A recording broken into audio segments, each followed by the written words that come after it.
안녕하세요. 정년 목사입니다. 7월 24일 말씀 묵상 함께 하겠습니다. 예레미야 8장 18절에서 9장 6절의 말씀입니다. 나의 기쁨이 사라졌다. 나의 슬픔은 나을 길이 없고 이 가슴은 멍들었다. 저 소리, 가련한 나의 백성, 나의 딸이 울부짖는 저 소리가 먼 이국 땅에서 들려온다.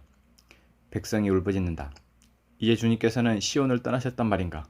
시온에는 왕도 없단 말인가? 그러나 주님께서 말씀하신다. 어쩌자고 저각한 신상과 헛된 우상을 남의 나라에 들여다가 나를 노하게 하였느냐. 백성이 또 울부짖는다. 여름철이 다 지났는데도, 곡식을 거둘 때가 지났는데도 우리는 아직 구출되지 못하였습니다. 나의 백성, 나의 딸이 채찍을 맞아 상하였기 때문에 내 마음도 상처를 입는구나. 슬픔과 공포가 나를 사로잡는구나. 길르앗에는 유향이 떨어졌느냐. 그곳에는 의사가 하나도 없느냐. 어찌하여 나의 백성, 나의 딸의 병이 낫지 않는 것일까. 살해된 나의 백성, 나의 딸을 생각하면서 내가 밤이나 낮이나 울 수 있도록 누가 나의 머리를 물로 채워주면, 나의 두 눈을 눈물샘이 되게 하여 주면 좋으련만. 누군가가 저 사막에다가 뇌가 실 나그네 흉체를 마련하여 내가 이 백성을 버리고 백성에게서 멀리 떠나 그리로 가서 머물 수 있게 하여 주면 좋으련만. 참으로 이 백성은 모두 가늠하는 자들이요 배신하는 무리다. 내 백성이라는 것들은 활을 당기듯 혀를 놀려 거짓을 일삼는다. 진실은 없고 그들의 폭력만이 이 땅에서 판을친다. 참으로 그들은 악의 악을 더하려고 돌아다닐 뿐 내가 그들의 하나님인 줄은 알지 못한다. 나 주의 말이다. 친척끼리 서로 거침없이 사기를 치고 이웃끼리 서로 비방하며 돌아다닌다. 너희는 서로 이웃을 조심하고 어떤 직접도 믿지 말아라. 누구나 이렇게 자기 이웃을 속이며 서로 진실을 말하지 않고 있다. 그들의 혀는 거짓말을 하는데 길들여져 있다. 죄 짓는 일을 그치려 하지 않는다. 서로 속고 속이는 일을 되풀이하면서 기만 가운데 살기 때문에 아무도 나를 알려고 하지를 않는다. 나 주의 말이다. 아멘. 예레미야는 하나님의 심판의 메시지를 백성들에게 전하면서 그 메시지를 통해서 백성들이 다시 돌이킬 수 있기를 바랬을 것입니다. 그러나 하나님의 메시지가 계속해서 선포되고 있음에도 불구하고 백성들의 변하지 않는 모습을 보며 예레미야는 탄식합니다. 예레미야의 탄식이 오늘 본문에 잘 드러나 있습니다. 백성들의 모습을 보며 예레미야는 슬퍼서 울부짖습니다. 그렇게 하루하루를 울부짖으며 예레미야가 하나님의 말씀을 전하지만 그것이 너무 괴로워 예레미야는 차라리 이 백성에게서 떠나서 사막에 가는 것이 낫겠다라고까지 이야기합니다. 여러분, 하나님의 가치, 하나님의 말씀, 하나님의 그 사랑이 인간에게 들려지고 그 가치와 그 사랑이 인간에게, 사람들에게 심겨져서 열매가 맺는 것은 정말 기적과도 같은 일입니다.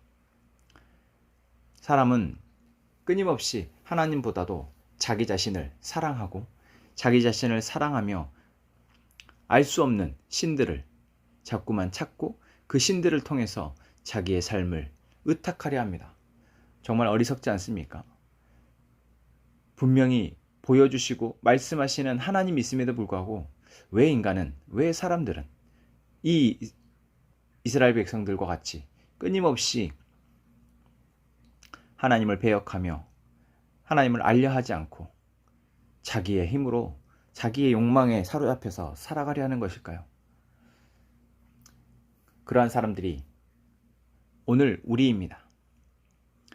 우리가 이것을, 우리의 이러한 존재의 실존을 바로 알지 못하면 우리는 지금 내가 바라고 꿈꾸는 것들이 하나님이 아닌데도 불구하고 알아차리지 못하는 것입니다.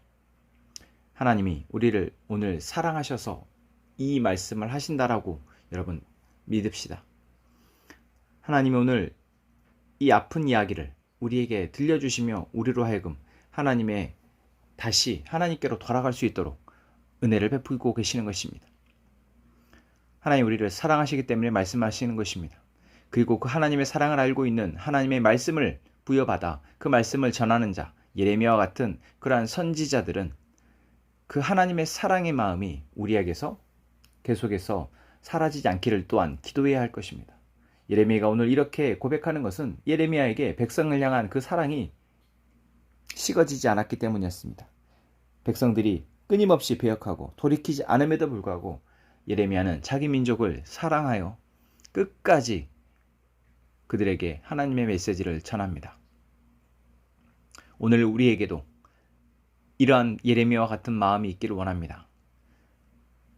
먼저는 우리가 하나님의 말씀을 순종하며 그 말씀을 따라 우리에게 이끌어가시는 그 하나님의 인도하심을 따라 나아가야 할 것이며, 그리고 이제 우리 옆에 있는 우리의 형제와 가족과 이웃들에게도 그 하나님의 사랑이 있는지 확인하며 그들이 하나님을 온전히 섬기며 그 사랑으로 살아가고 있는지를 살피고, 그러지 못할 때 그들에게 때를 얻든지 못 얻든지 하나님의 메시지를 전할 수 있는 저희가 되기를 원합니다. 그리고 그것을 전하는 우리의 마음은 예레미야가 그러했던 것처럼 하나님의 지극한 그 사랑이 우리에게서 묻어나서 그렇게 메시지를 전하는 저희가 되기를 원합니다. 그렇지 않고 우리가 남을 판단하고 정죄하는 자세로, 우리가 우월하다고 내가 더 낫다고 여기는 마음으로 그들을 대하면 그들은 결코 우리의 메시지를, 하나님의 사랑을 알아차리지 못할 것입니다. 하나님의 사랑의 마음을 가지고 우리가 전한다 할지라도 이 세상의 악함 때문에, 그들 안에 있는 악함 때문에